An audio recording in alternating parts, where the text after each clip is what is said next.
Hello, welcome. My name's Heather. I'm 46 years old. I live in the UK with my husband and our 2 children. And today I'm talking about cold and flu season. Preparing for cold and flu season.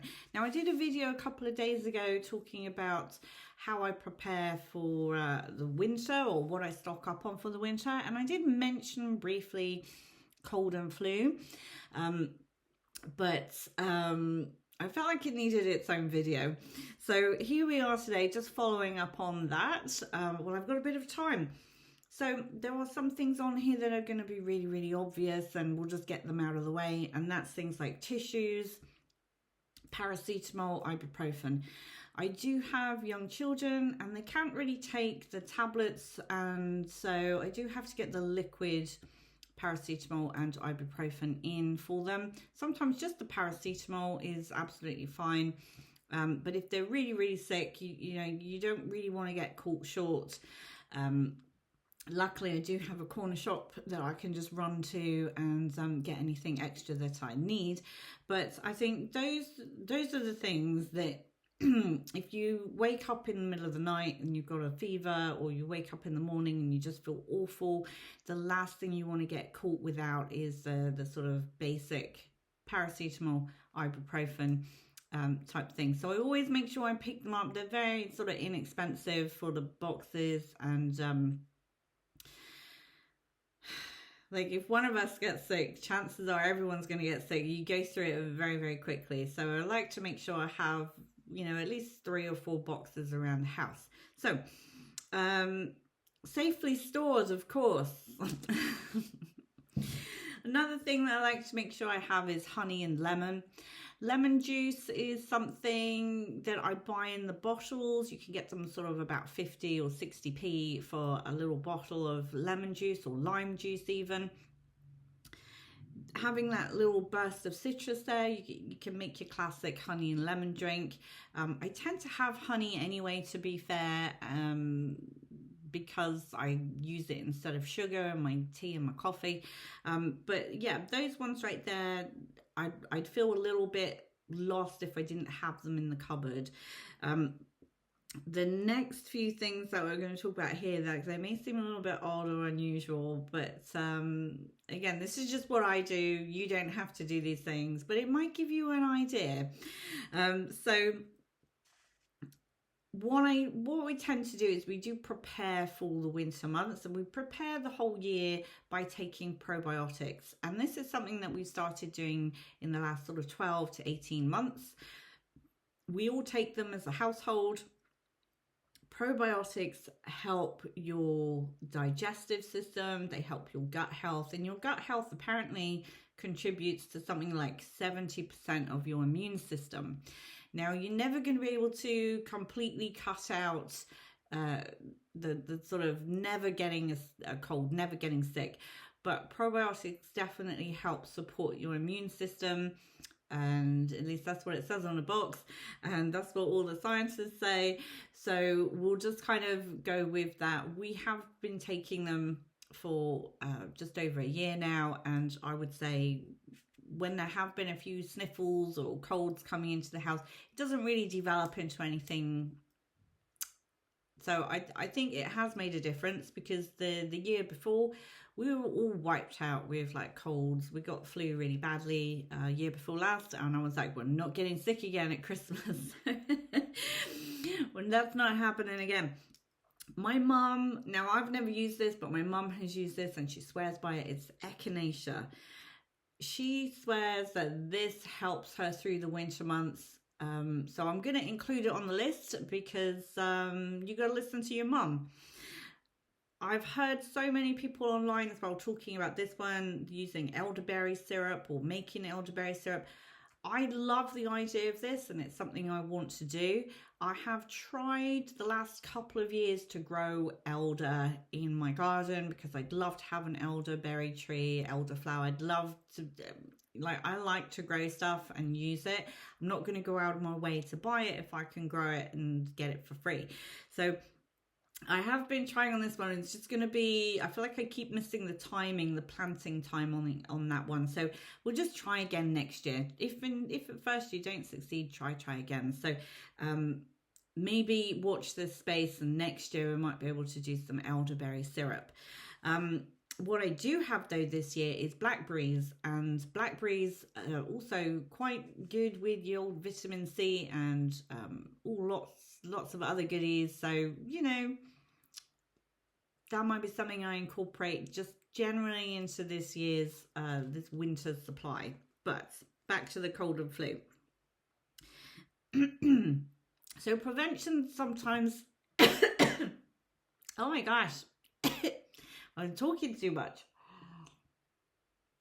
As you can see, yes, I'm all kind of ready for autumn and winter.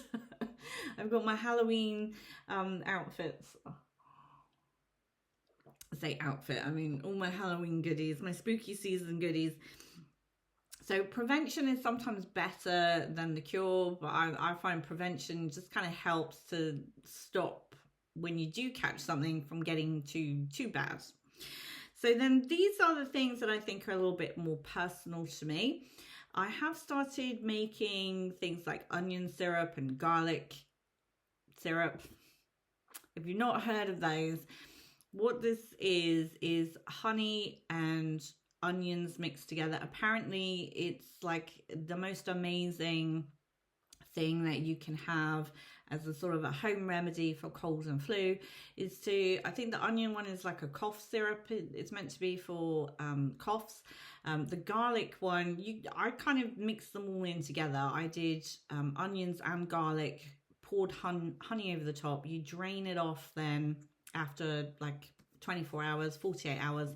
You drain it off into a container, throw away the garlic and the onion, which goes kind of weird. It dries out, but it doesn't dry out. You can tell all the juice has come out of it and gone into the honey. So it sort of shrinks down a little bit, but it doesn't shrivel up. It's very strange. But you keep that honey in the fridge, and you can take a teaspoon of that when you've got a cold, apparently, and it helps with things like your cough and your sore throat and all stuff like that. So that is something that I have done the last 2 years. I do have a lot of ginger. I use ginger a lot anyway. I use dried ginger, but you can have fresh if you want to.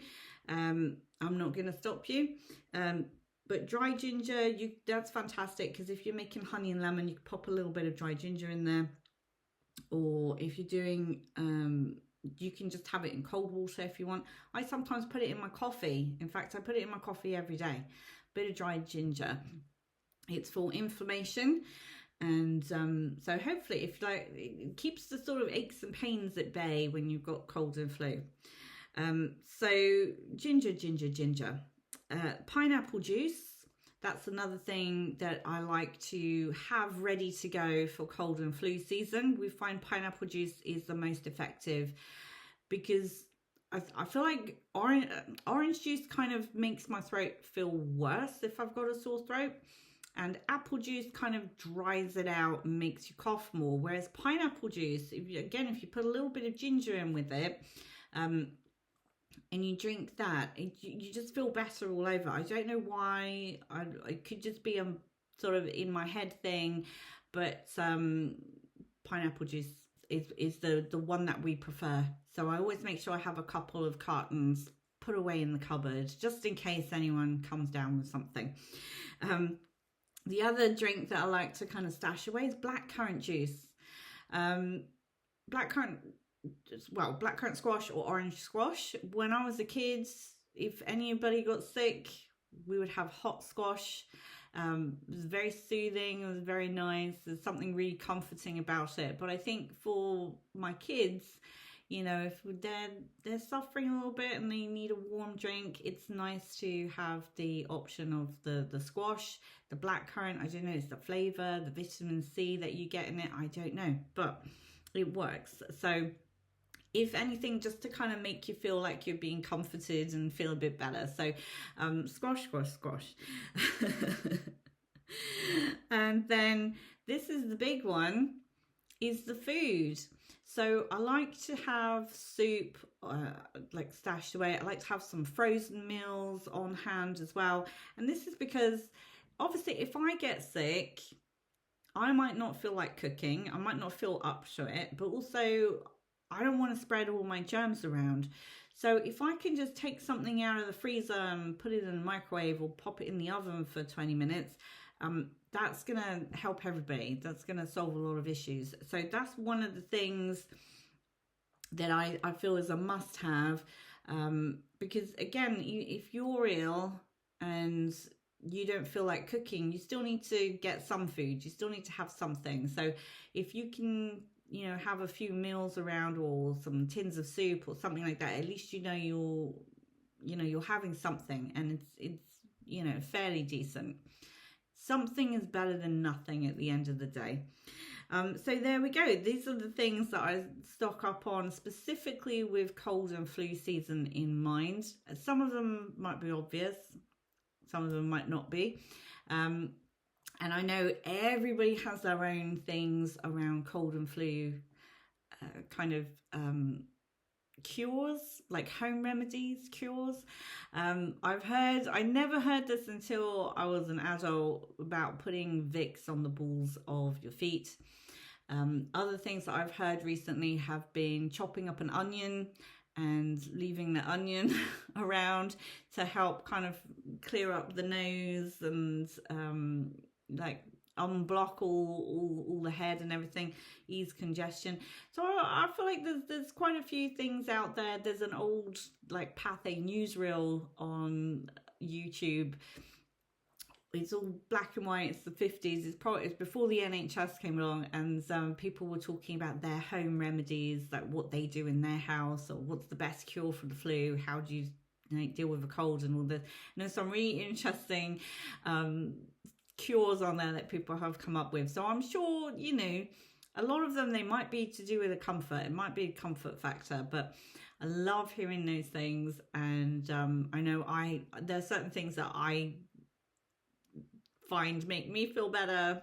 So if you have any, let me know in the comments. I hope you enjoyed the video. Please give me a like and a subscribe, and I will see you next time.